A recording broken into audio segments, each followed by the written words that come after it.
Welcome to the Breakdown. I'm your host, Diane Rembert, avid reader, award-winning literary blogger, and the founder of Diamond's Literary World, which is my footprint in the literary industry. Today, I want to first say welcome to summer. We are officially in the summer season.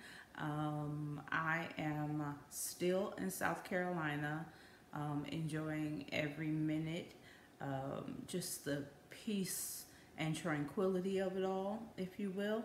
But I will be back to my normal surroundings very shortly. And of course, I'm getting a lot of reading done, and so I can't keep it bottled up inside of me until I go home.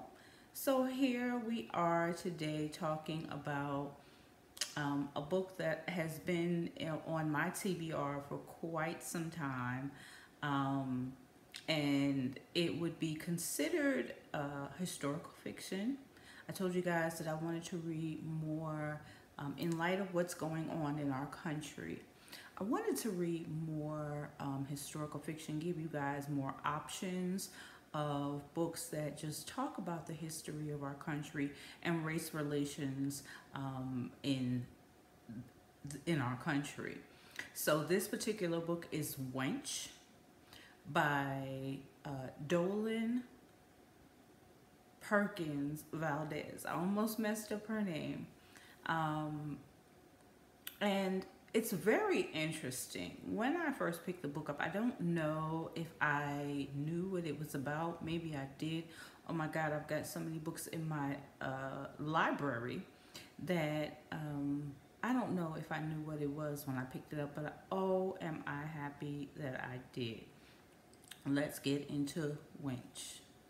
So a wench is considered an enslaved black mistress, and unbelievable. But every year, this story takes place in Ohio, back in, I want to say, the 1800s, and it spoke of a vacation resort, if you will, for and the resort is sort of like a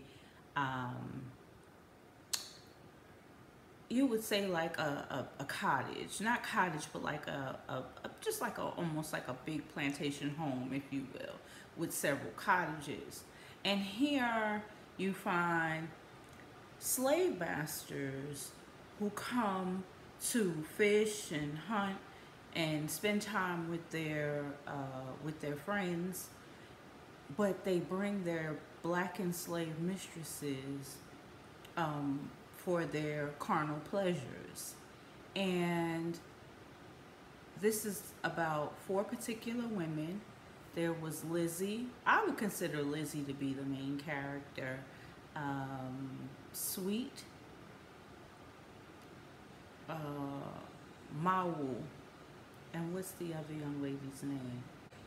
Oh my goodness, it escaped my mind just that fast, but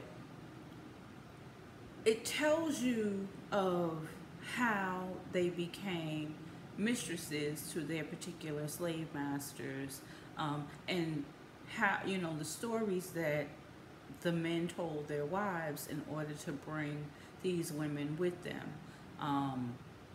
One would say he needed her, to take care of his clothing. It was just, crazy. And a few of them actually had children by their slave masters. And one particular couple, I'm just going to say this because it was crazy to me. One particular couple were actually brother and sister. So imagine, if you will,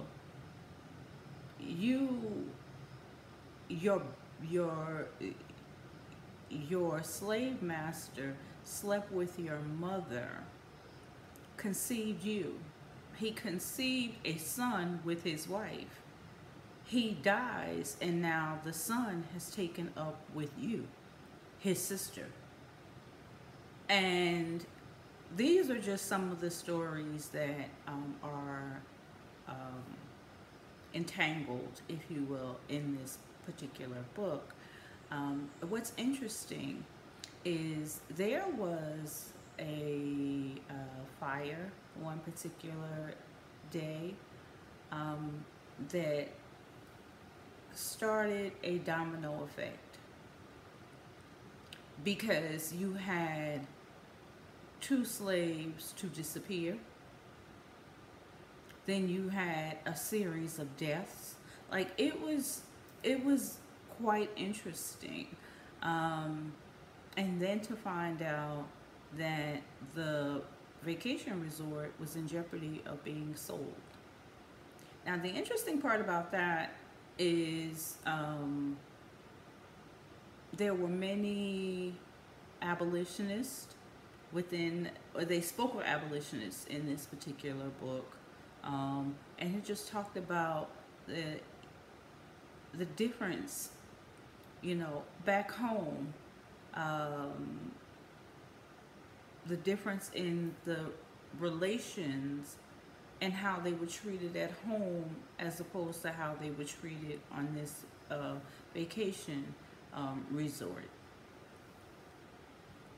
Almost as if they were wives, and no one turned their head, no one said a word about what was going on because it was a given. But one thing that angered me, although these men took up with these women, there was one particular story where the manager, hotel manager, he wanted a piece of the slave, and her slave master just handed her over. What?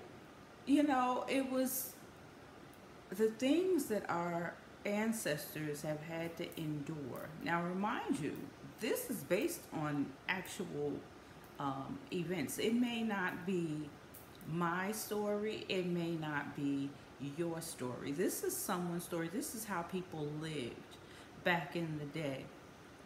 And of course, they wanted, you know, a taste of freedom. They felt like they got special privileges, and in most cases, they did. They certain slaves knew that if they talked to the mistress, they would get things their way. You know, if the guy or the slave that was tending to the horses felt like the horses needed new shoes, he would go to the mistress and say, okay, you know, could you kind of persuade him to get the horses new shoes? Like simple things like that. If they wanted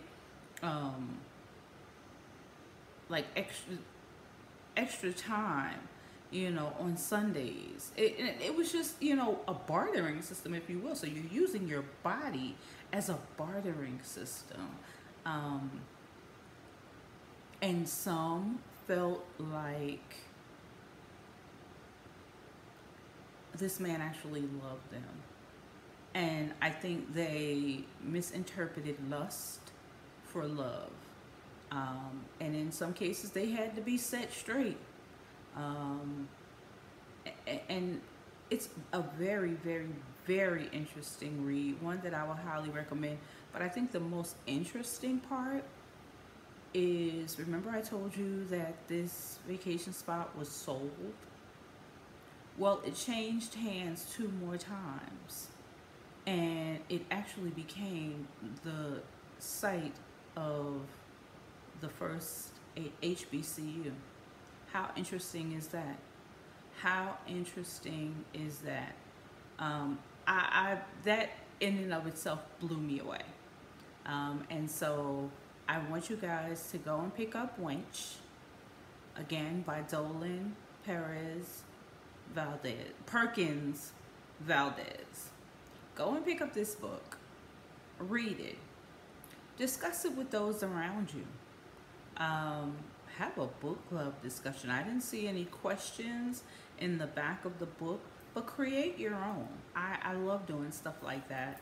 And That's why I asked you guys to, leave me your comments in the comment section, because that allows me to have an open dialogue discussion with you guys.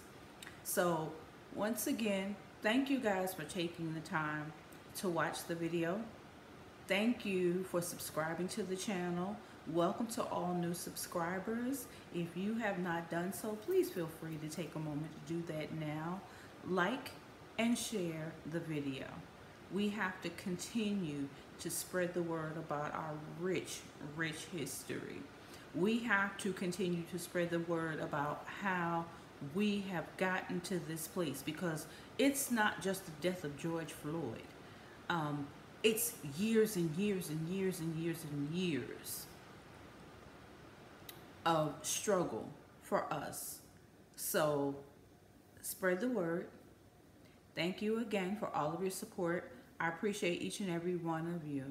I am partaking in a 30 book in 90-day challenge. This is the, I want to say third or fourth time I participated in this challenge.